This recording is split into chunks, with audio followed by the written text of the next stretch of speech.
She was 27 years old, with gray-blue eyes that had seen too much death and hands that still trembled every time she heard a man raise his voice.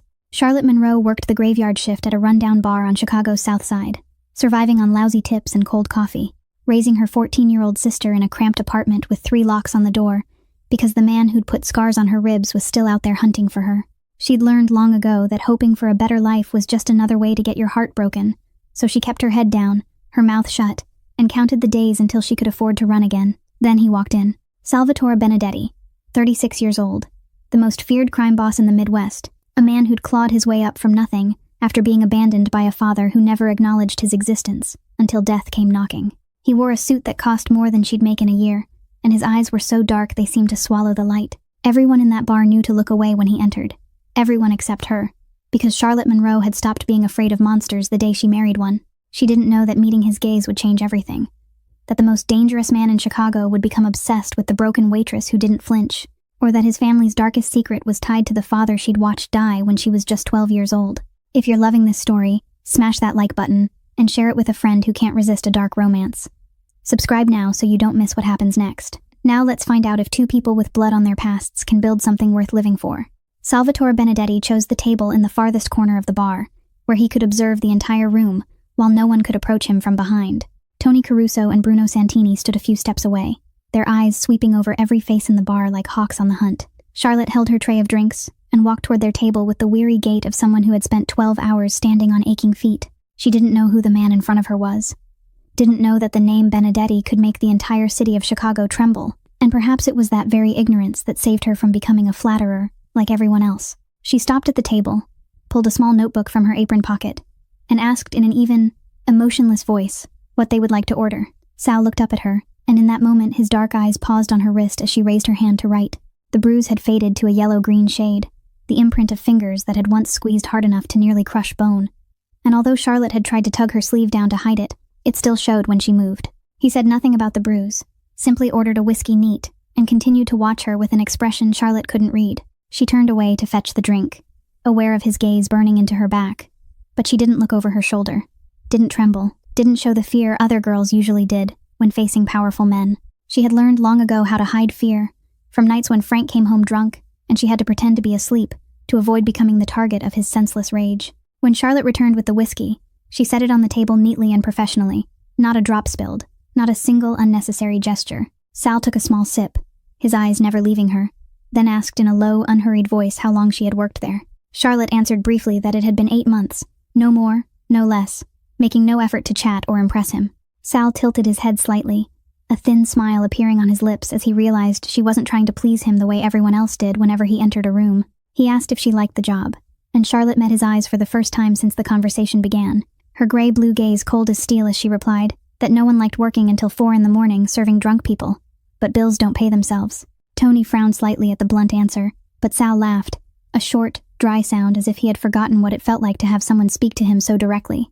When Charlotte brought the check at the end of the night, she saw a $1,000 bill lying on the table, 10 times the price of the whiskey, and more than all the tips she made in an entire month.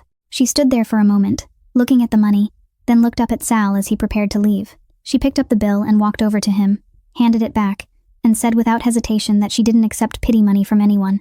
Sal stopped and turned to her, open surprise on his face. He said it wasn't pity, but Charlotte shook her head and replied that a man doesn't leave $1,000 for a single glass of whiskey unless it's pity, or he wants something, and she had nothing to give. She pressed the bill into his hand, turned, and walked away without waiting for a response. Tony stepped beside Sal as they headed for the car, his face full of questions as he asked why the boss would care about an ordinary waitress in a rundown bar like that. Sal didn't answer right away. He looked through the window into the bar, where Charlotte was wiping down tables, her shoulders tired but her back still straight. Then he said thoughtfully that she wasn't afraid of him, and that was the rarest thing he had encountered in 20 years of living in this world. Tony still didn't understand, but he had followed Sal long enough to know that when the boss set his eyes on someone, nothing could change that, and the waitress with gray-blue eyes had no idea that her life was about to change forever from that night on. Charlotte pushed open the door of the apartment in the Pilsen neighborhood at 4 a.m, her legs heavy as if weighted with lead after the endless shift. The apartment had only one tiny bedroom, walls stained with damp mold, and an old wooden floor that creaked beneath every step.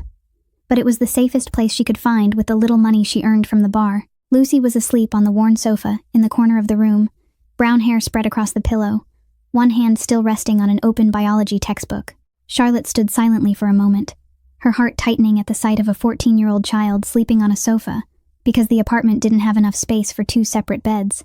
She gently picked up the book and set it aside, pulled the blanket over Lucy's shoulders, and bent down to kiss her forehead. This was why she worked every night, why she endured prying eyes and drunken hands, why she kept getting up every day even when life felt so heavy she wanted to collapse. She walked to the door and checked the 3 locks as she did every night, a habit that had settled into her bones since she fled from Frank 8 months earlier. The first lock was a standard one. The second was a chain bolt. The third was a metal bar she had bought herself from a hardware store and installed. 3 locks for 3 layers of protection. Yet deep down, Charlotte knew that if Frank truly found her, no lock would stop him. She sat by the window and looked out at the empty street under the pale yellow glow of streetlights, and memories of the last night with Frank flooded back like a nightmare that refused to let go. That night he came home drunk, eyes bloodshot and breath thick with alcohol, and when Charlotte accidentally knocked over a glass of water on the table, he completely lost control. He punched her to the floor, kicked her in the stomach, then dragged her up and threw her against the wall. The sound of her ribs cracking still echoed in her ears every night. The scar nearly 10 centimeters long was still there on her left rib cage, a permanent reminder of the 8 years of hell she had survived. That night, she waited until he passed out, gathered whatever she could carry, lifted Lucy from her sleep into the cold night, and ran from that house forever. Charlotte shuddered and pulled herself back from the memory, realizing dawn had begun to break and she still hadn't slept. She went into the bathroom to wash her face, looked at her pale reflection with deep shadows under her eyes, and wondered how much longer her body could endure this life. When she stepped out, the old phone on the table vibrated with a message alert. Charlotte picked it up, and her blood turned cold as she read the words from an unknown number on the screen. Just a few words, but enough to shove her into the abyss of fear, saying, "I know where you are now, and I'm coming to take you home." She recognized it instantly. It was Frank.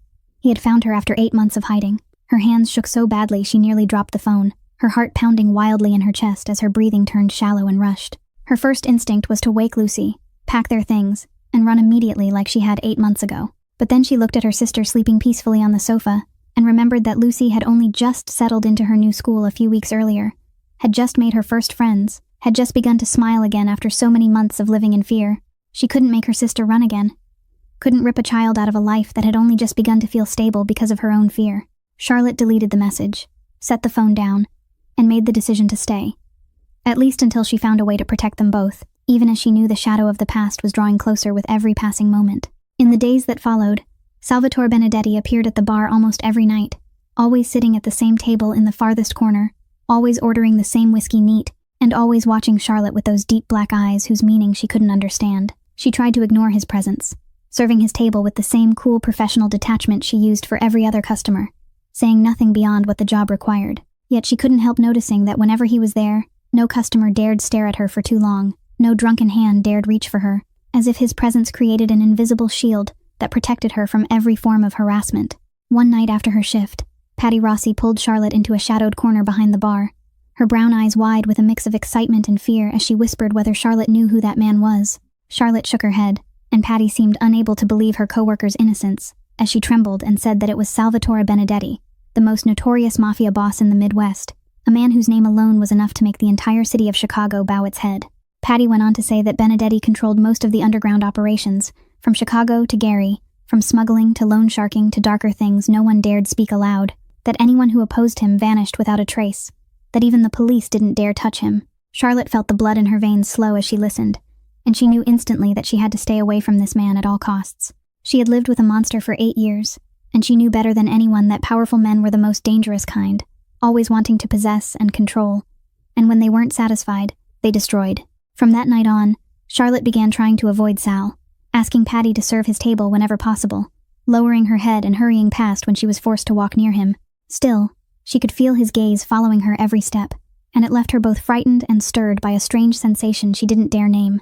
The real trouble began one night when Charlotte finished her shift at 3 a.m. and walked home as usual. She was halfway there when she realized footsteps were trailing behind her, not too close and not too far, always keeping the same distance as if stalking prey. Her heart raced as she thought of Frank, of the threatening message days earlier, and she began to walk faster. The shadow behind her sped up as well. Charlotte turned into a narrow alley, running as hard as she could on her aching legs, and just as she thought she was about to be caught, the headlights of a black SUV suddenly swept through the alley. She heard tires screech, a curse from the man following her, and footsteps retreating into the distance. The black SUV paused for a moment, as if making sure the man was gone, then slowly drove away without anyone stepping out. Charlotte stood there gasping for breath, her heart pounding as if it would burst from her chest, and she realized the SUV looked exactly like the one Sal and his men always used. The following night at the bar, a large drunken customer staggered up to Charlotte as she carried a tray of drinks, grabbed her arm, and yanked her toward him with a hungry grin. Slurring his words, he said that a pretty girl like her shouldn't be working in a place like this, that he could give her a better life if she behaved herself. Charlotte tried to pull free, but he was too strong, his nails digging into her skin as that familiar terror rose in her throat. Then everything happened in an instant. Bruno Santini appeared as if from nowhere, seized the drunk by the collar, and hurled him to the floor like a doll. Before the man could get up, Bruno planted a foot on his chest and leaned down, his voice cold as ice, as he said that if the man ever touched her again, he would lose his arm. The drunk stammered apologies and crawled out of the bar at an unbelievable speed. Charlotte stood there trembling, watching Bruno return to his place beside Sal as if nothing had happened. And when she looked toward the far corner table, Sal's dark eyes were fixed on her with an expression that wasn't pity and wasn't desire, but something deeper she couldn't define. She understood then that the SUV the night before and Bruno's intervention tonight were all because of him. Salvatore Benedetti was protecting her without asking for anything in return, and that confused her more than any threat ever had. At the bar across the room, Patty was polishing glasses and observing everything with narrowed, calculating eyes, memorizing every small detail of the boss's special attention toward her ordinary coworker, and in her mind, plans had already begun to form that Charlotte couldn't possibly imagine. That fateful night was the only night in the past 2 weeks when Salvatore Benedetti didn't appear at the bar, and Charlotte had no idea that his absence would nearly cost her her life. She was carrying a tray of drinks toward a table near the entrance when the door flew open, and a familiar figure stepped inside. That face, that walk, that crazed look that had haunted her for 8 years, and that 8 months of running, still hadn't been enough to erase the terror that seized her every time she saw him. Frank Hollis stood there in rumpled clothes, unshaven, with the bloodshot eyes of an alcoholic, yet his body was still solid and dangerous as ever. He had been a Chicago Police Department officer for 12 years before being fired for excessive violence against suspects, and the skills he learned on the job had turned him into the perfect nightmare for any woman foolish enough to love him. Charlotte dropped the tray, the sound of shattering glasses ringing across the floor, but she heard nothing except her own heart pounding wildly in her chest. She turned to run toward the back of the bar, but Frank was faster, cutting across the room with the speed of a predator and grabbing her arm before she could take 2 more steps. He dragged her into a dark corner near the restrooms, shoved her against the wall, and blocked every escape with his massive frame. Charlotte tried to scream, but he clamped a rough hand over her mouth, his breath reeking of alcohol as he leaned close to her ear and whispered in a voice cold as ice that if she made a sound, he would go to Lucy's school and teach the girl what hell really was. Hearing her sister's name from his mouth froze Charlotte in place, and the fear for herself was nothing compared to the fear for Lucy, the innocent child she had sworn to protect at any cost. Frank sneered when he saw her surrender in her eyes and told her he had been watching her for 2 weeks, that he knew where she lived, knew which school Lucy attended, knew what time she went to work and what time she came home. He said she belonged to him, that she would always belong to him, and if she didn't come back to him willingly that very night, he would make sure Lucy paid for her stubbornness. Charlotte felt tears slide down her cheeks, but she bit her lip to keep from crying out, refusing to let him see her weakness even as her heart shattered into pieces. She tried to push him away, but he was too strong, his fingers crushing her wrist, until she could feel bone grinding beneath his grip. Patty stood behind the bar watching everything and did nothing, merely polishing a glass as if nothing were happening, her cold eyes observing without the slightest intention of intervening. Charlotte thought this was the end, that she would be forced back into hell or watch her sister be hurt, and she didn't know which choice was more unbearable. Then, at that exact moment, the bar door opened once more, and the air in the room froze as if all the oxygen had been sucked away. Salvatore Benedetti walked in with Tony Caruso and Bruno Santini behind him, his black suit immaculate without a single crease, his gaze sweeping the room with familiar detachment. But when that gaze landed on the dark corner where Frank was pinning Charlotte to the wall, something in those deep black eyes changed completely. Charlotte saw fury ignite in Sal's eyes, cold and lethal, like the scythe of death itself. And she knew that blood would be spilled tonight. Frank turned to face the newcomer, and the color drained from his face as he realized who stood before him, his hand still gripping Charlotte's wrist but his body beginning to tremble uncontrollably. The entire bar fell silent, no one daring to breathe too loudly, everyone waiting for the inevitable to unfold. Salvatore Benedetti walked toward the dark corner where Frank was pinning Charlotte against the wall, each step slow and deliberate, like a panther closing in on its prey. Tony and Bruno shifted to either side, blocking every possible escape, and the entire bar seemed to hold its breath as it waited for the storm about to break. When Sal stopped less than 2 steps away from Frank, he didn't shout, and he didn't bark threats like an ordinary thug. He simply looked straight into Frank's eyes and said in a low, even voice that was chilling in its calm that he should take his hand off her or lose the entire arm. Just one sentence. Nothing more, nothing less. Yet the weight of it made the air in the bar thicken until it felt as though it could be cut with a knife. Frank Hollis had been a police officer for 12 years, had faced every kind of violent criminal, had always believed he was the strongest man in any room he entered, but standing in front of Salvatore Benedetti, all that arrogance dissolved like mist under the sun. He knew that name, everyone in Chicago's criminal world did, and he also knew that those who dared challenge Benedetti rarely lived long enough to regret it. Frank's face drained of color by the second, his grip on Charlotte's wrist slowly loosening as if he were holding a burning coal, and when he stumbled back a step, his legs were shaking so badly he could barely stand. He muttered something that sounded like an apology, but Sal didn't bother to listen. He merely tilted his head slightly toward the door, and Frank understood the message immediately. He turned and fled the bar at the speed of a man running from death itself, never looking back once, his figure swallowed by the night as if he had never been there at all. Charlotte sagged against the wall, her legs trembling so violently she wasn't sure how much longer she could remain standing, and then everything she had been holding back for so many years finally broke free. She cried, not with loud sobs, but with silent tears sliding down her cheeks, her shoulders shaking in waves, and her breath coming in broken gasps, as if she were struggling not to collapse entirely. It was the first time in years she had cried in front of anyone. She had learned to swallow her tears on nights when Frank beat her for daring to cry and disturb him. But tonight she couldn't contain it anymore. Sal stood there watching her, the darkness in his eyes gone, replaced by something else, something soft and painful, as if he were seeing himself reflected in her. He didn't step forward to hold her, and he didn't touch her, not even with a finger, understanding that after what she had just endured, the last thing she needed was another man's touch. Instead, he reached into the pocket of his suit jacket, took out a pristine white handkerchief, and extended it toward her, keeping enough distance that she could refuse if she wanted. Charlotte looked at the handkerchief for a long moment, then slowly reached out and took it, wiping her tears with clumsy movements as she tried to steady her breathing. When she had calmed a little, Sal finally spoke, his voice low and gentler than before, telling her that she couldn't keep working here because the man would come back, and next time he might not be there to stop him. He offered her a position at his restaurant, Benedetti's, in the River North area, a floor manager role with a salary 5 times what she was earning now, more reasonable hours, and most importantly, protection around the clock.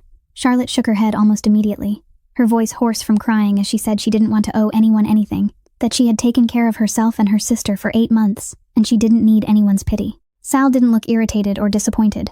He simply nodded as if he had expected that answer, then added one sentence that made Charlotte freeze. He said he knew about Lucy, knew which school the girl attended and where they lived, and he also knew that Frank wouldn't give up so easily, because men like him never accepted losing what they considered their own.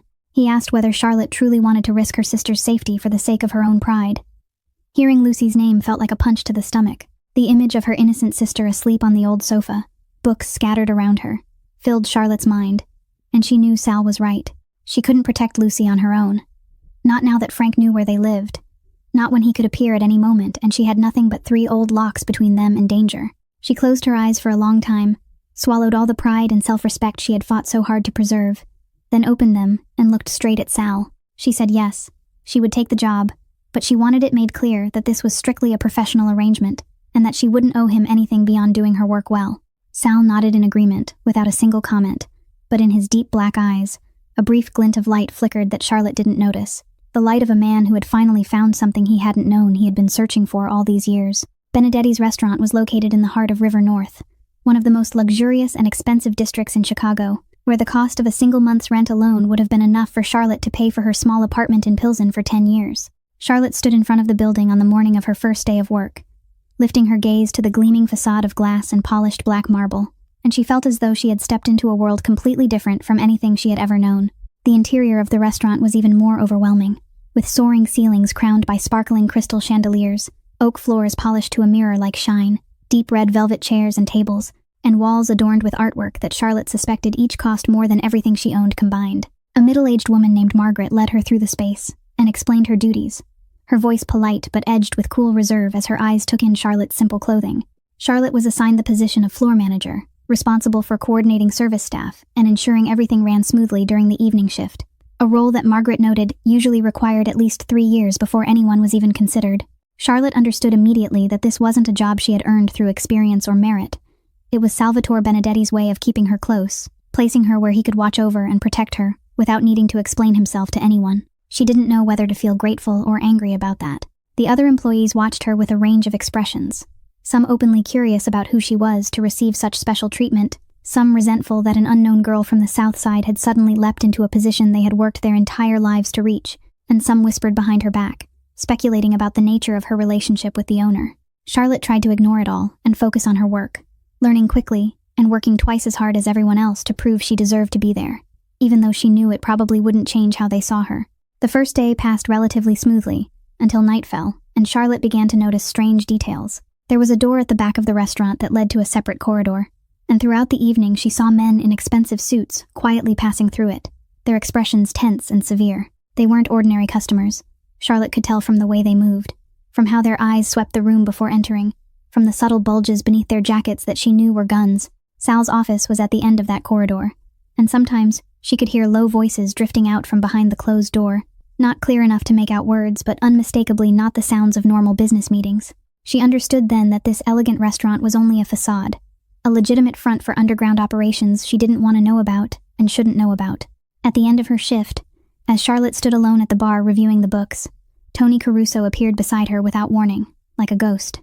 He was Sal's right-hand man, a 40-year-old with a hardened face and eyes sharp as blades, and Charlotte had never heard him speak more than a few sentences at a time. Tony stood next to her in silence for a moment, then spoke in a low, even tone that sounded like a death sentence being read aloud, telling her that she was smart, and that he hoped she was smart enough to understand a few basic rules about working there. He said there would be things she would see, things she would hear, things she would wonder about, but the single rule for surviving in this place was, don't look, don't listen, don't ask. Tony held Charlotte's gaze as he said the last words, his eyes neither threatening nor friendly, simply delivering a truth she needed to carve into her bones if she wanted to continue existing in this world. Charlotte nodded to show she understood, and Tony disappeared back into the shadows as quickly as he had appeared. That night, when Charlotte returned to the apartment in Pilsen, she lay on her bed staring at the ceiling and wondered what kind of monster's lair she had stepped into. But when she thought of Lucy sleeping peacefully in the next room, she knew she had no choice but to keep walking this path, no matter where it might lead. 2 weeks of working at Benedetti's passed, and Charlotte began to adjust to her new rhythm of life, to shifts that ended at midnight instead of 4 in the morning, to a salary that meant she no longer had to count every coin at the grocery store, to a strange sense of safety she hadn't known in 8 years. But all of that fragile peace shattered one afternoon when Lucy came home glowing with excitement and announced that she had just been transferred to a wonderful new school. At first, Charlotte didn't understand what her sister was talking about, until Lucy showed her the new uniform with the Francis Parker School logo embroidered on the chest, and Charlotte felt her heart drop into her stomach as she realized what it meant. Francis Parker was one of the most prestigious and expensive private schools in Chicago, where the children of millionaires and billionaires studied, where a single year of tuition could support her entire family for 3 years. Charlotte asked who had arranged it, and her innocent sister replied that a man had come to the old school to speak with the principal, and everything had been settled within a day. Charlotte didn't need to think long to know who that man was. That night she entered Benedetti's with anger boiling inside her, walked straight to Sal's office without asking permission or announcing herself, pushed the door open, and slammed it shut behind her. Sal was seated behind his desk with a stack of papers in front of him. He looked up at her with brief surprise before his familiar detachment returned. Charlotte didn't wait for him to speak. Her voice trembled with fury as she demanded who he thought he was to interfere in her sister's life, without asking her first. She said she had made it clear from the beginning that this was a purely professional arrangement, that she didn't want to owe him anything, yet he had unilaterally moved Lucy to a school she could never afford. Sal set his pen down and looked at her with expressionless dark eyes, replying in his usual cold tone that it wasn't her concern because he had taken care of everything, and she didn't have to pay a single dollar. Charlotte nearly shouted that that was exactly the problem, that she didn't want help she couldn't repay, that she didn't want Lucy growing up believing she could receive everything from others without effort. She said she had taken care of herself and her sister all her life, and she didn't need anyone's pity. Sal was silent for a long moment, his gaze fixed on her with something Charlotte couldn't decipher. Then he stood and stepped closer. His voice remained cool, but there was something different in his eyes, something deep and painful she had never seen before. He said no child deserved to be punished for the mistakes of adults, that Lucy wasn't at fault for being born into poverty, and she deserved the best chance to grow. Then he added, almost in a whisper, that he knew exactly what that felt like, the feeling of being a child stripped of every opportunity because of adult decisions beyond their control. The words stopped Charlotte cold. Her anger ebbed as she saw something in Sal's dark eyes, a small crack in the steel wall he had built around himself, a fleeting vulnerability he hadn't meant to reveal. She wanted to ask what he meant, but Sal had already turned away toward the window, ending the conversation without another word. Charlotte left the office with more questions than answers, and that night she couldn't stop thinking about the look in Sal's eyes when he let his pain show. Near midnight, as she was preparing to leave, Charlotte passed the corridor leading to Sal's office and heard voices drifting through the partially closed door. She knew she shouldn't stop. Tony had warned her clearly, "Don't look, don't listen, don't ask."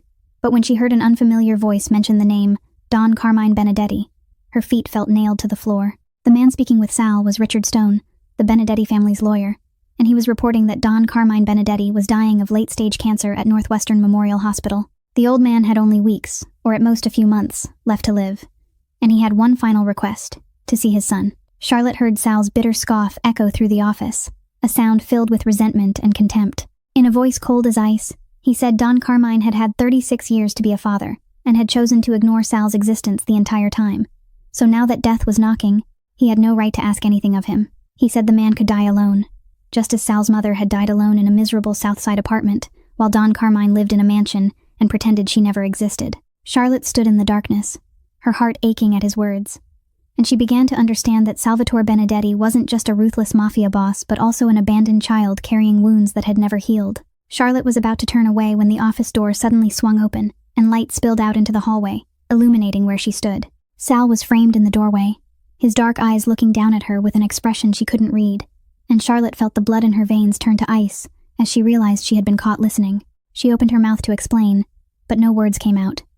She stood there like a child caught doing something forbidden, waiting for the anger she was certain would come. Tony had warned her clearly about the rules in this place, and she had broken them outright. She didn't know what the punishment was for eavesdropping on a mafia boss's secrets, but she was certain it wouldn't be gentle. Yet Sal didn't shout, didn't threaten her, didn't call anyone in to deal with her the way she had imagined. He simply stood there in silence for a long moment, then stepped aside and motioned for her to come into the office. Charlotte hesitated for a second, then crossed the threshold, hearing the door close behind her and knowing there was no way back now. The office was quiet. Richard Stone was gone, leaving only the two of them facing each other under the muted glow of a desk lamp. Sal walked to the window overlooking the Chicago night, his back to her, and his voice filled the stillness as he asked whether she had ever hated someone so much that she wanted them dead. The question stunned Charlotte, because she hadn't expected this. Instead of being interrogated about what she had heard, she stayed silent for a long moment, weighing whether she should tell the truth, then decided that if he had shown her a piece of his darkness, perhaps she could share hers as well. She said yes, that she had once hated someone so deeply she prayed every night for him to die. Sal turned back toward her, his eyes no longer cold but holding something else, as if he were waiting for her to continue. Charlotte took a deep breath and began to tell him about Frank, about meeting him when she was 19 and newly out of the foster system, about how gentle and attentive he had seemed at first, making her believe she had finally found someone to rely on. She told him about the first night he hit her because she came home 5 minutes late, about how he apologized and cried and promised it would never happen again, and how foolishly she believed him. She spoke of 8 years in hell, of beatings that grew more brutal over time, of lying to doctors and saying she had fallen downstairs or hit her head on a door, of nights spent on a cold floor with broken bones, wondering why she was still alive. She lifted her shirt to show Sal the scar nearly 10 centimeters long on her left ribs, a memory from the final night when Frank kicked her until something snapped and she thought she was going to die. Sal looked at the scar, his eyes darkening, his jaw tightening, and Charlotte could see rage simmering beneath his controlled exterior. When she finished, he was silent for a long while. Then he began to speak about his mother, about Maria, the woman who gave birth to him and raised him alone without any help. He told her that his mother had once worked as a waitress in one of Don Carmine Benedetti's restaurants when she was barely 20, beautiful and naive like a flower untouched by the world's cruelty. Don Carmine noticed her, courted her with sweet promises, and when she became pregnant, he discarded her like something old and useless. Sal said his mother worked 3 jobs at once to raise him: mornings as a waitress, afternoons cleaning offices, nights at a laundromat, barely sleeping for 18 years just to make sure he had food and could go to school. His voice grew lower as he described the day she died, collapsing in the kitchen of their miserable Southside apartment from exhaustion. And when Sal got home, she was already cold on the floor, her hands still rough and calloused from years of labor. He was 18 when he lost her, and he swore at her grave that he would become strong enough that no one could ever hurt him again, and that he would make Don Carmine pay for every tear his mother had shed. Charlotte stood there in silence as Sal finished, tears running down her face without her noticing, and she realized they were more alike than she had ever imagined. They were both broken souls, both carrying wounds that time couldn't heal, and perhaps that was why they could see each other through the armor they had built to survive. That night, they didn't say much more. They simply stood there together in silence. But something had shifted between them. An invisible thread had been tied, and Charlotte knew that from that moment on, she would never be able to look at Salvatore Benedetti the same way again. After that night, everything between Charlotte and Sal began to change in subtle ways, not through grand words or dramatic gestures, but through small details she had to pay close attention to in order to notice. Whenever Charlotte became so busy with work that she forgot to eat, when she returned to her desk, there would always be a meal waiting for her. No note, no explanation, just hot food placed in pristine white porcelain containers from the restaurant kitchen. She knew it was Sal, even though he never admitted it, just as she knew he was the one who ordered someone to adjust the air conditioning in her work area after he saw her shivering one winter night. The car that took her home every night was another change she never asked for. Bruno or one of Sal's men would always be waiting at the back door when her shift ended to make sure she arrived safely at the apartment in Pilsen. At first, Charlotte wanted to refuse all of this because she didn't want to feel like she owed anyone. But every time she opened her mouth to protest, she remembered the look in Sal's eyes the night they shared their pain, and she understood that this was the only way he knew how to show care. Late-night conversations between them became an unnamed habit. After the restaurant closed and everyone had left, Charlotte would knock on Sal's office door under the excuse of work reports, and they would end up talking until 2 or 3 in the morning about everything under the sun. It was during those nights that Charlotte discovered a completely different Salvatore Benedetti from the cold mafia boss the outside world believed him to be. He had a vast bookshelf in his office filled with classic works she had never imagined an underworld figure would read, from Crime and Punishment by Dostoevsky to Meditations by Marcus Aurelius, from ancient Greek philosophy to 19th century Russian literature. Sal told her that although his mother was poor, she always brought books home for him from the public library, believing that knowledge was the only thing no one could ever take away, and he had kept the habit of reading ever since. They debated the meaning of justice in an unjust world, whether people could truly change, or if their nature was fixed from birth. Philosophical questions Charlotte had never had the chance to discuss with anyone throughout her hard life. She discovered that she liked talking to Sal, liked the way he listened to her thoughts with a seriousness no one had ever given her, liked how he challenged her ideas and forced her to see things from new angles. And perhaps most dangerously of all, she realized her heart was beginning to stir every time she saw him, even though she knew it was a path she shouldn't walk. But in the underworld, nothing stayed secret for long, and their late nights together in the office didn't escape the watchful eyes of those who climbed higher by reporting everything to those in power.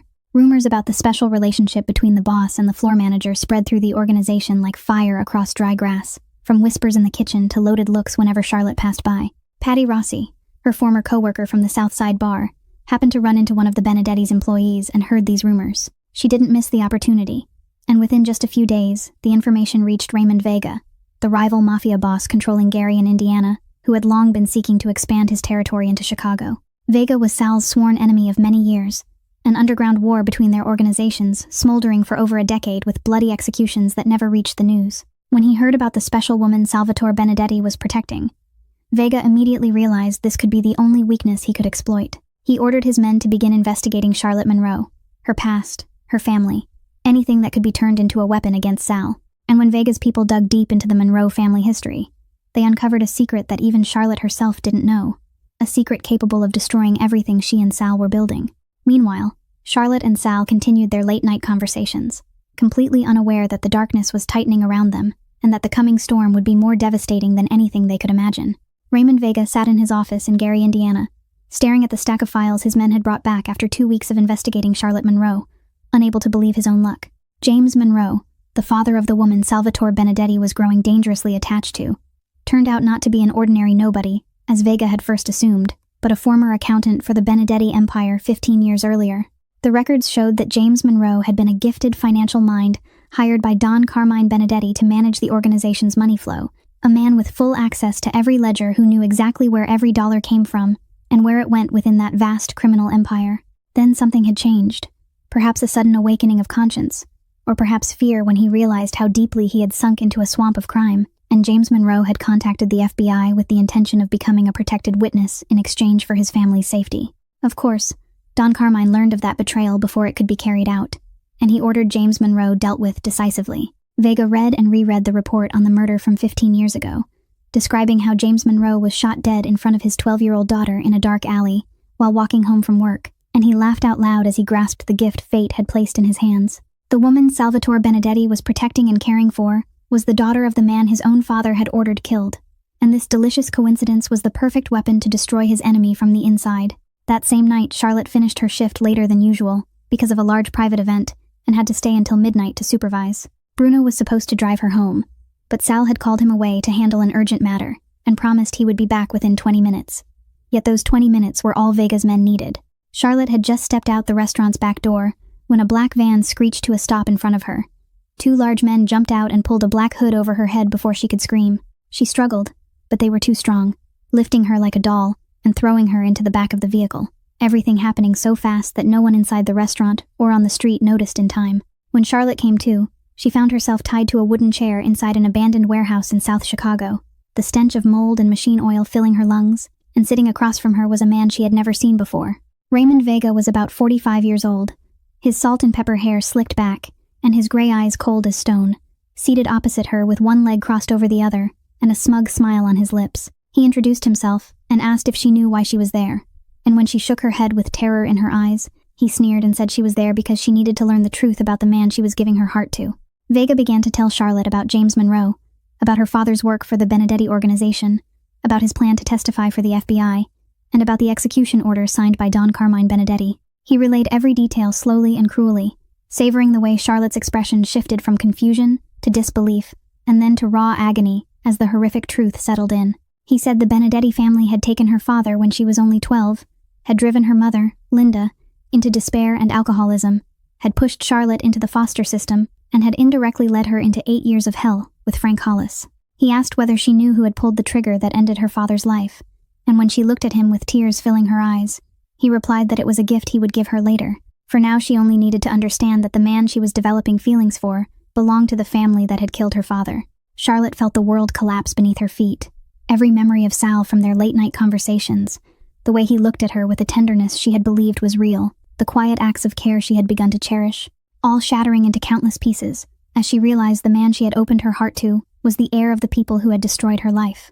She didn't know whether Sal knew about her father's past, didn't know whether all his concern had been some twisted game meant to further torment her family, and that uncertainty hurt even more than the truth itself. Tears streamed down her cheeks, but she didn't cry out. She just sat there in silence with a broken heart, wondering whether fate was mocking her, or whether this was the punishment she deserved for daring to trust a monster. Bruno returned to Benedetti's exactly 20 minutes later as promised.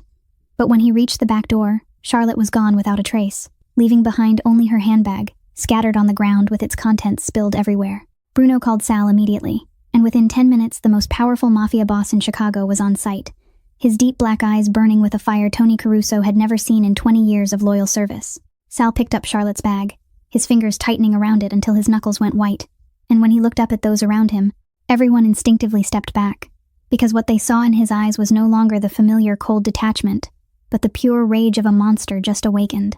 Sal ordered all his people across Chicago to find any information on who had taken Charlotte and where she had been brought, and when a low-level soldier hesitated and asked whether they should wait until morning, Sal stepped in front of him, grabbed him by the collar, and lifted him off the ground. In a voice so low it was almost a growl, he said that if she wasn't found within 1 hour, he would personally kill them one by one until someone brought him an answer. No one dared breathe after that threat, and everyone scattered to carry out the order. Within 45 minutes, Sal's men captured one of those involved in the kidnapping, found celebrating with drinks at a bar near the docks, and dragged him back to a Benedetti warehouse for interrogation. Sal entered the room where the man was tied to a chair, removed his expensive suit jacket, rolled his shirt sleeves up to his elbows, and picked up a pair of pliers from the tool table without saying a word. Tony stood in the corner watching what followed and had to turn away more than once, despite having seen more violence than he could count in his life, because what Sal did to that man went far beyond anything he had ever witnessed. Sal didn't shout or lose control. He tortured the man silently and methodically with the cold precision of a surgeon, and it was that calm that was the most terrifying thing of all. The man confessed everything in under 15 minutes, from Raymond Vega being behind the kidnapping to the location of the abandoned warehouse in South Chicago, where Charlotte was being held. Sal ordered Bruno to assemble 15 armed men, and they headed to South Chicago immediately, without delay and without a detailed plan, because with every passing minute anything could happen to Charlotte. The warehouse sat in an abandoned industrial zone of crumbling buildings and empty streets, perfect for underground activity that no one wanted discovered. Vega's men were guarding the outside, but they never expected Sal to arrive so quickly, and in such numbers, and the firefight erupted the moment the first SUV stopped. What followed was a slaughter. Sal didn't take cover behind vehicles or wait for his men to clear the way like a typical boss would. He drew his pistol and walked straight toward the warehouse door as if bullets couldn't touch him. He dropped the first man, blocking his path with a single shot to the forehead. The second and third fell before they could even aim, and Sal kept moving forward without blinking. Tony ran behind him, trying to protect the boss, but Sal seemed to need no cover at all, moving through gunfire with the instincts of a man who had lived his entire life in violence, and when his gun ran dry, he picked up an enemy weapon and kept fighting. 7 men died by Sal's hand before he kicked open the door to the room where Charlotte was being held. 7 lives taken in less than 10 minutes, and he didn't hesitate for a single second. Charlotte looked up when the door burst open and saw Sal standing in the doorway. But the man before her was no longer the man who had read Dostoevsky to her during quiet late nights. He stood there with blood splattered across his white shirt, his face, his hands, his black eyes wild and empty at the same time. The eyes of a man who had just killed and was ready to kill again if needed. He crossed the room, cut the ropes binding her with a dagger, and pulled her into his arms without a word. But Charlotte stood rigid in his embrace like a statue. She didn't push him away, yet she didn't return it either. She simply stood there with a heart shattered by what Vega had told her, and with the image of Sal covered in blood seared into her mind, unable to tell whether the man holding her was a saving angel or the very devil who had destroyed her life 15 years ago. Charlotte was brought safely back to her apartment in Pilsen, close to 4 a.m, but she didn't say a single word to Sal during the entire drive. She simply sat in the car, staring straight ahead, while her mind sank into a chaos of thoughts she couldn't untangle. When the car stopped in front of the building, she opened the door and stepped out without looking back. And when Sal called her name, she paused for a second, and then kept walking, as if she hadn't heard him at all. She knew she was being cruel to the man who had just risked his life to save hers, but she couldn't face him while Vega's words about her father were still echoing in her head. Lucy was waiting at the door with a pale face twisted with fear. She hadn't slept all night after receiving Tony's call, saying Charlotte was in trouble, but would be coming home soon. Charlotte hugged her sister tightly, and lied that everything was fine, that it had only been a small misunderstanding and there was nothing to worry about. But Lucy was smart enough to see that her sister was hiding something terrible. In the days that followed, Charlotte became a ghost in her own apartment. She called the restaurant and asked for an indefinite leave, citing personal reasons. She didn't eat, didn't sleep, and spent most of her time sitting by the window staring out at the street with empty eyes. Her thoughts spun endlessly with questions she had no answers to. Whether Sal had known about her father's past from the beginning, whether all his care and protection had been some twisted game meant to continue tormenting her family, whether he had secretly laughed every time she naively opened her heart and shared her pain with the enemy. She replayed the night they told each other their pasts, remembered the pain in Sal's eyes when he spoke about Maria, and wondered if it had all been an act by a man long practiced in manipulation. The uncertainty was more brutal than the truth itself, gnawing at her mind day after day like a parasite eating her from the inside. And there were moments when she thought about waking Lucy, packing their things, and disappearing from Chicago forever just as she had done 8 months earlier. But then she thought of Lucy thriving at her new school, of the future her sister deserved, and she couldn't bring herself to take that away just to run from her own pain. While Charlotte was sinking into despair, Sal was fighting his own private war. He had learned everything from the confession of Vega's man he tortured, about James Monroe, about the connection to his own father. And the truth struck his heart like a blade. He hadn't known about Charlotte's past until that night. He had loved her for who she was and not for any scheme. But he understood she had no reason to trust him, and he couldn't blame her for that. After many sleepless nights, Sal finally made a decision he had avoided for months. He drove to Northwestern Memorial Hospital to see Don Carmine Benedetti.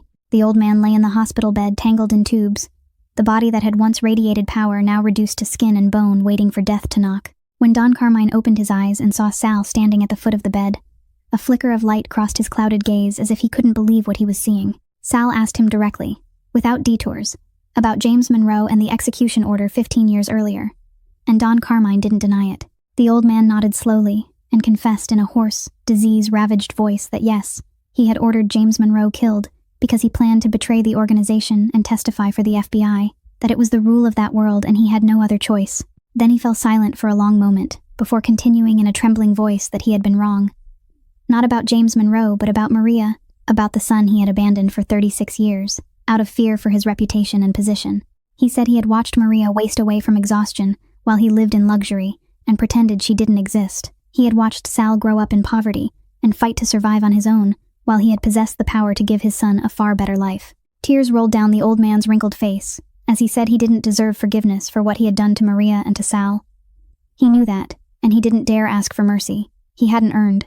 But then he looked straight into Sal's eyes and said in a voice broken with emotion that no matter how terrible he was, his son still deserved happiness, that Sal had endured enough suffering and he shouldn't let the sins of this old man continue to destroy his future. Sal stood there watching his father cry on the hospital bed.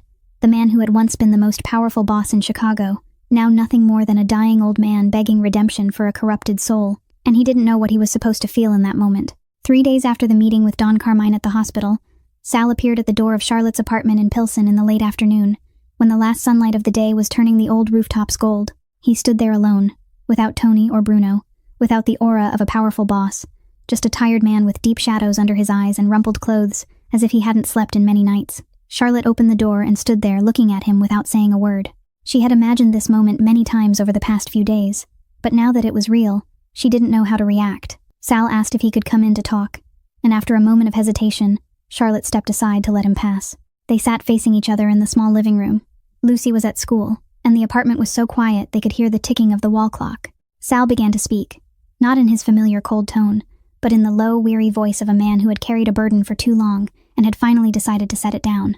He told Charlotte that he hadn't known about James Monroe or the connection between their fathers until the night he tortured Vega's man to find where she was being held, that when he heard the truth from an enemy's mouth, he had been as shocked as she was. He said that if he had known earlier, he would have told her from the beginning instead of letting her hear it from someone like Vega, and he apologized that she had endured that pain alone in a dark warehouse. Charlotte listened in silence, her gray-blue eyes never leaving Sal's face, as if she were searching for any sign of deception in his words. Sal went on to admit that his father was a murderer, that Don Carmine Benedetti had ordered the deaths of countless people throughout his career, and that James Monroe was only one of them. He also admitted that he himself wasn't innocent, that he had killed 7 men in a single night to save her, and that it wasn't the first time blood had been on his hands, that he was a monster in the literal sense of the word, and had no right to ask her to see him differently.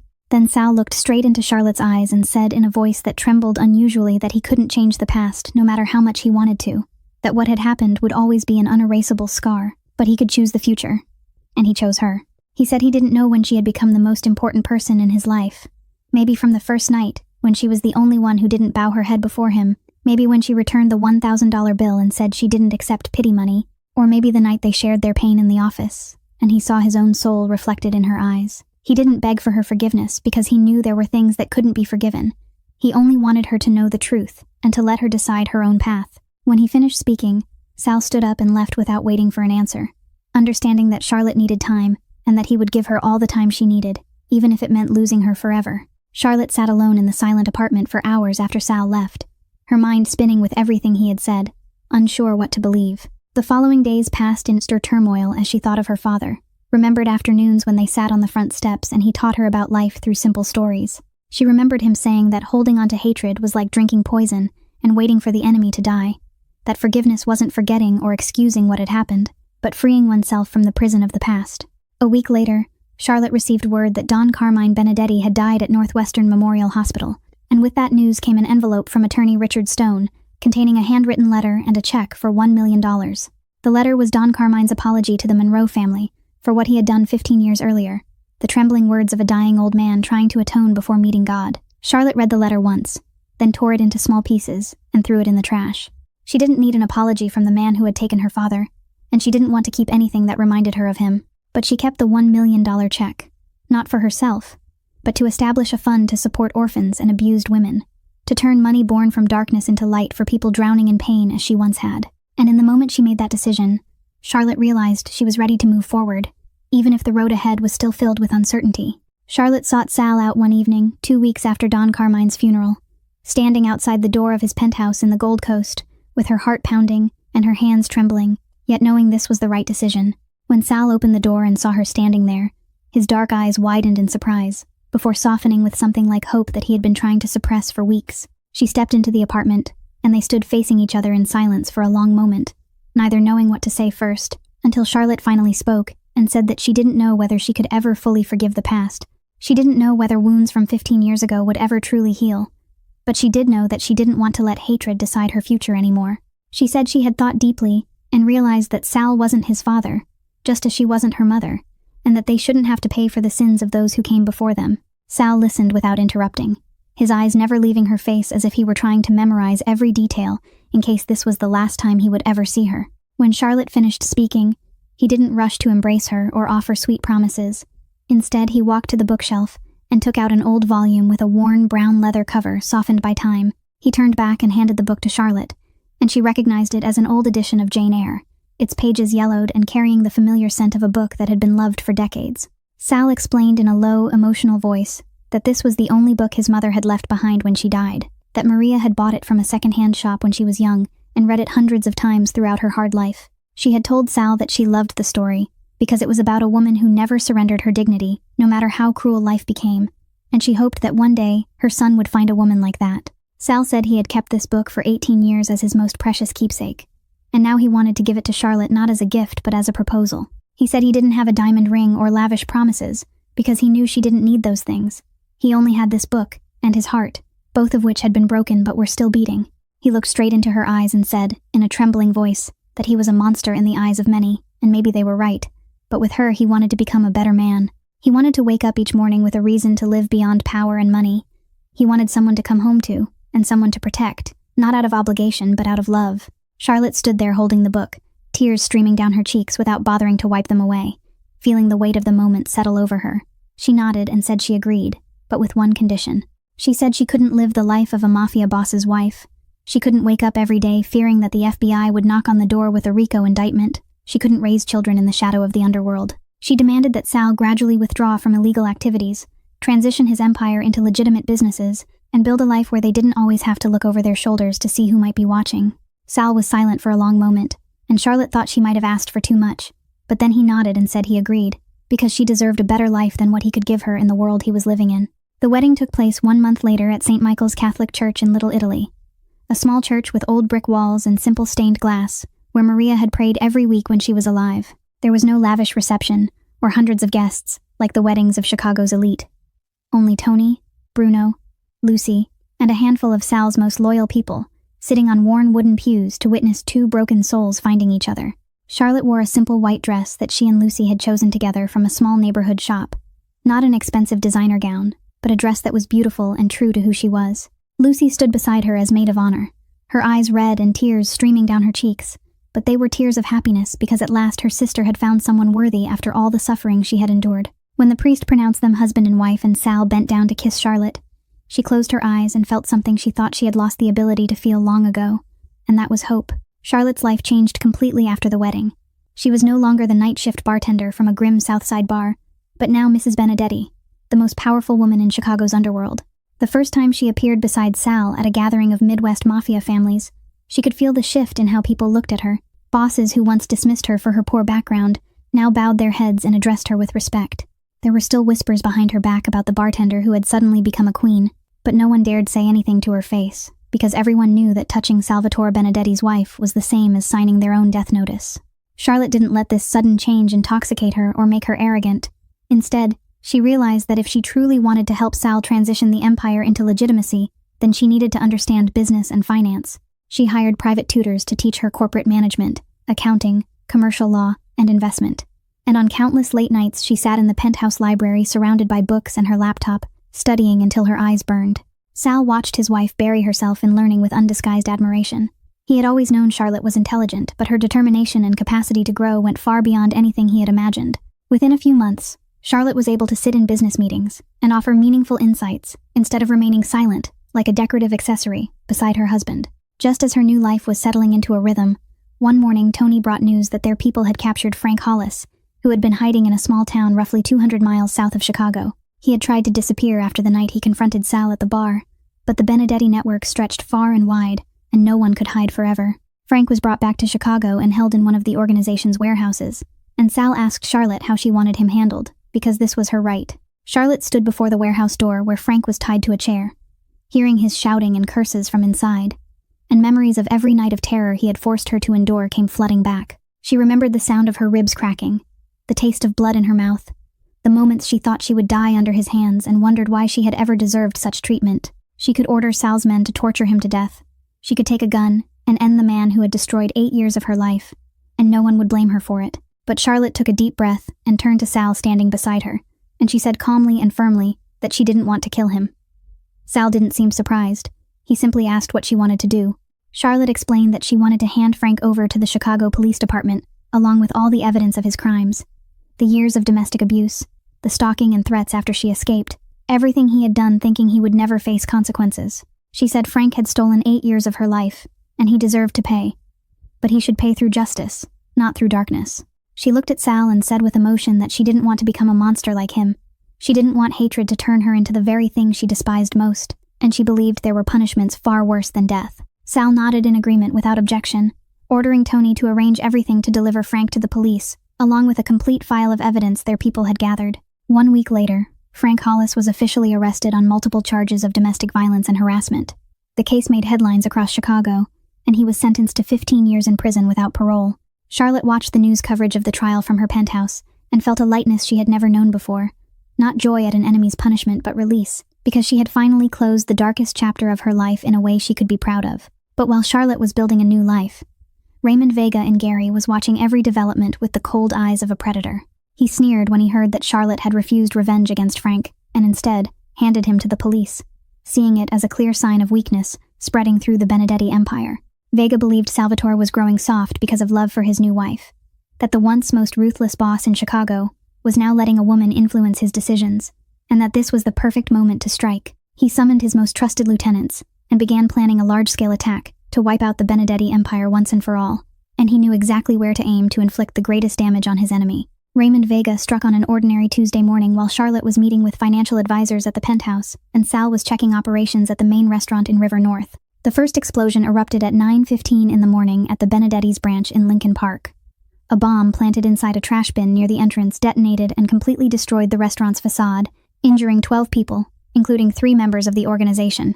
Charlotte received the news from Tony over the phone, and before she could even process it, a second call came from Francis Parker School, reporting that Lucy had been taken from the campus by a group of strangers during recess, and no one knew where the girl was.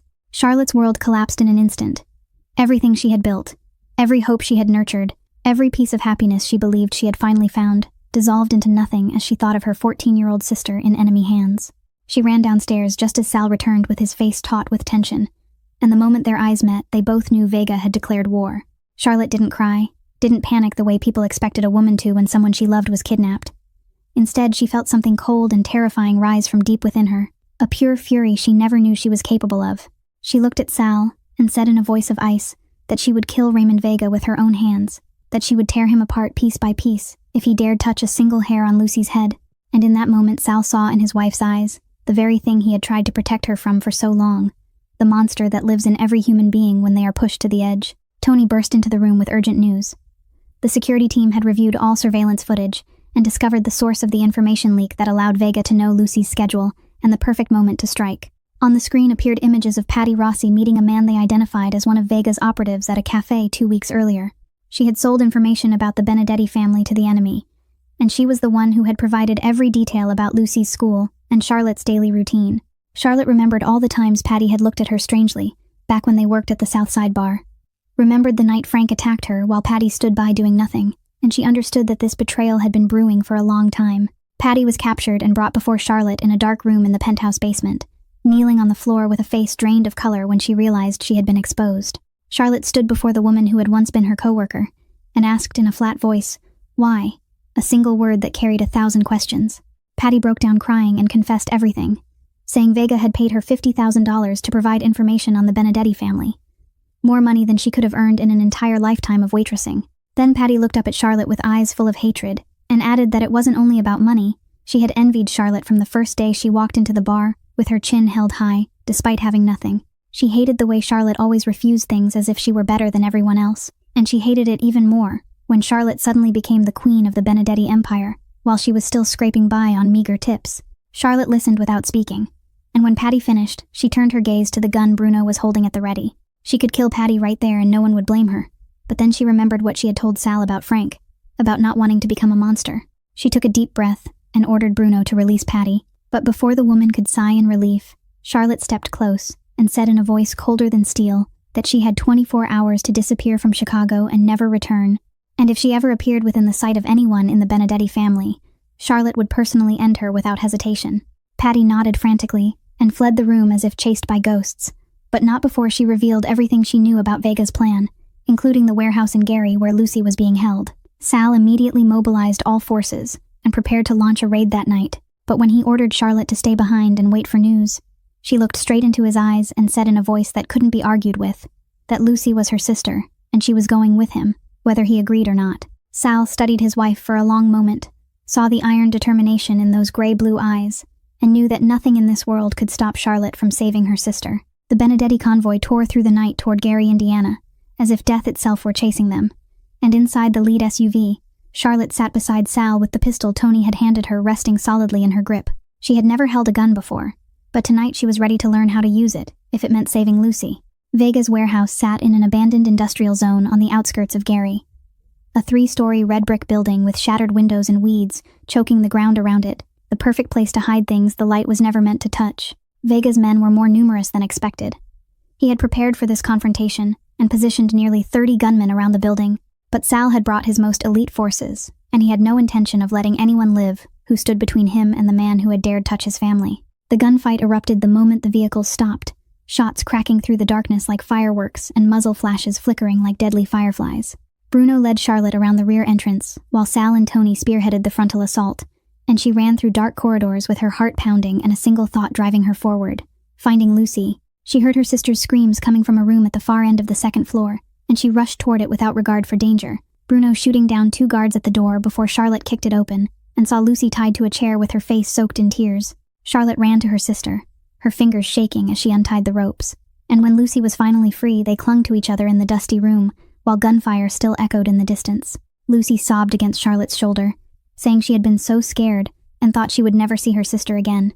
And Charlotte held her tighter, whispering that everything would be all right, and she would never let anyone hurt her again. Bruno escorted them down to the first floor where the fight was nearly over, Vega's men lying scattered across the ground, and the air thick with the smell of gunpowder.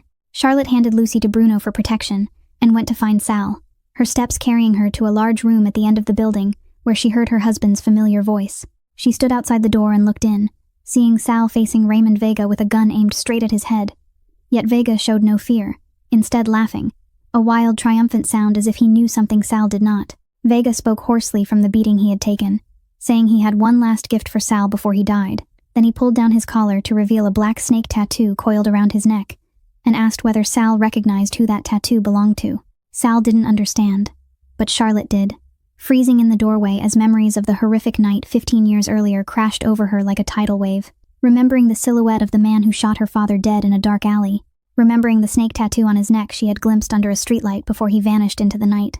Vega laughed louder when he saw Charlotte at the door with her face drained of color, saying he was the one who pulled the trigger that ended James Monroe's life 15 years ago on Don Carmine's orders, that he had been the old man's right hand back then, before they became enemies over power, and that he still remembered the eyes of the little girl watching her father fall into a pool of blood that night. Charlotte stepped into the room like a ghost, her legs moving without her mind's command, the gun in her hand slowly lifting and pointing straight at Vega's head. She could kill him now. She could avenge her father after 15 years of not knowing who the enemy was, her finger resting on the trigger as she felt the cold metal against her skin. But then she remembered her father, remembered his gentle smile and the afternoons they sat on the front steps talking about life, remembered him teaching her that hatred only breeds more hatred, and that only love can heal the world. Tears streamed down Charlotte's face, but she didn't pull the trigger. She couldn't become a killer, even if the man before her deserved to die. She couldn't betray what her father had taught her, even as her heart shattered with pain and rage. Sal watched his wife trembling with the gun in her hand, and understood instantly what she was facing, stepping beside her and gently lowering her weapon. He said softly that she didn't have to do this, that he would do it for her, so she wouldn't have to carry this burden for the rest of her life. Then Sal turned back to Vega, his eyes like ice, and without a second of hesitation he pulled the trigger, the bullet piercing Vega's forehead, and the man who had caused so much suffering to 2 families collapsed to the floor forever. Charlotte stood there staring at Vega's lifeless body, feeling no triumph or satisfaction as she had imagined she might, only a vast emptiness and a quiet relief that it was finally over. Sal wrapped her in his arms and she buried her face in his chest, crying like a child, crying for her father, crying for 15 years of pain, and crying because at last she could begin to heal. 3 years after the fateful night in Gary, Charlotte and Sal's lives had changed in ways she never would have dared to dream during her darkest days. The Benedetti Empire had completed most of its transition into legitimate business, exactly as Sal had promised on the night he proposed. The Benedetti's restaurant chain had expanded to 12 locations across the Midwest, with a reputation for authentic Italian cuisine. Real estate projects in the Gold Coast generated steady and lawful profits, and Sal had also invested in several promising technology startups in Silicon Valley. The FBI no longer monitored them the way it once had. The risk of prosecution under the RICO statute had dropped to nearly zero, and for the first time in his life Sal could sleep through the night without fearing a knock at the door after midnight. Charlotte had transformed the $1 million from Don Carmine into the foundation of the Monroe Foundation, a nonprofit organization officially registered under Section 501c3 of the Federal Tax Code, dedicated to supporting survivors of domestic violence and orphan children throughout Chicago. The foundation provided safe shelter, legal assistance, vocational training, and scholarships for those trying to rebuild their lives from the ashes of the past, just as Charlotte herself once had. She devoted most of her time to this work, meeting women with frightened eyes and bruises hidden beneath long sleeves, and she saw herself reflected in every one of them. Each person she helped was a reminder that the pain she had endured wasn't meaningless, that light could grow from darkness if one had the courage to keep walking forward. Lucy had grown into a beautiful and intelligent young woman. The 14-year-old girl who once slept on a worn sofa surrounded by textbooks was now a second-year student at the prestigious Northwestern University, pursuing a pre-medical track with the dream of becoming a doctor to help those who couldn't afford care. Lucy often said her sister was her greatest inspiration, that if Charlotte could survive everything she had endured, then nothing in this world was impossible. Charlotte and Sal's greatest joy came a year after their wedding, when they welcomed their first son, a healthy baby boy with his father's dark eyes and his mother's smile. They named him James, after the grandfather he would never have the chance to meet, but Charlotte believed her father was watching over them from somewhere and smiling with pride. Even Linda, Charlotte's biological mother, had changed after witnessing her daughter's transformation. She had successfully overcome her alcoholism after many years lost to addiction, and now lived in a small, clean apartment Charlotte bought for her in Pilsen, not far from the old place where the sisters once hid. The relationship between Charlotte and her mother still carried scars that hadn't fully healed, but they were slowly rebuilding what had been lost, something Charlotte never thought possible. Each evening, after putting James into his crib and making sure he was sound asleep, Charlotte and Sal often sat together on the penthouse balcony, looking out over the Chicago skyline, glowing with lights. In those peaceful moments, Charlotte would remember the 27-year-old woman with gray-blue eyes who had seen too much death, the girl trembling in a rundown South Side bar with 3 locks on her door, and a constant fear that the past would catch up to her. She couldn't believe that woman, and the woman sitting there now, were the same person. The journey from darkness to light felt too vast to be real. Sal would often squeeze her hand in those moments. No words needed because they both understood what had been and what they had survived together. They were 2 broken souls who found each other in the dark, 2 people with pasts stained by blood and tears who chose to build a better future rather than let hatred drown them. Redemption doesn't come from forgetting the past or pretending it never happened. It comes from accepting it, learning from it, and using one's scars to help others. Charlotte and Sal's story teaches us that no one is defined by where they began or what happened to them, but by how they choose to respond and the path they decide to walk. It reminds us that even in the darkest moments, hope always exists if we are brave enough to seek it, and that true love can bloom in the most unexpected places. If you enjoyed this story, please subscribe to our channel so you don't miss our daily videos. Don't forget to like and share this video with friends and loved ones to spread meaningful stories. We would love to know how you felt about Charlotte and Sal's journey, whether it reminded you of something in your own life, or of someone you know who faced similar hardships and overcame them with inspiration. Please share your thoughts in the comments below. We read and cherish every message that comes from the heart. Wishing all of you watching this video good health, a joyful life, and days filled with peace and happiness. Goodbye and see you again in our next video.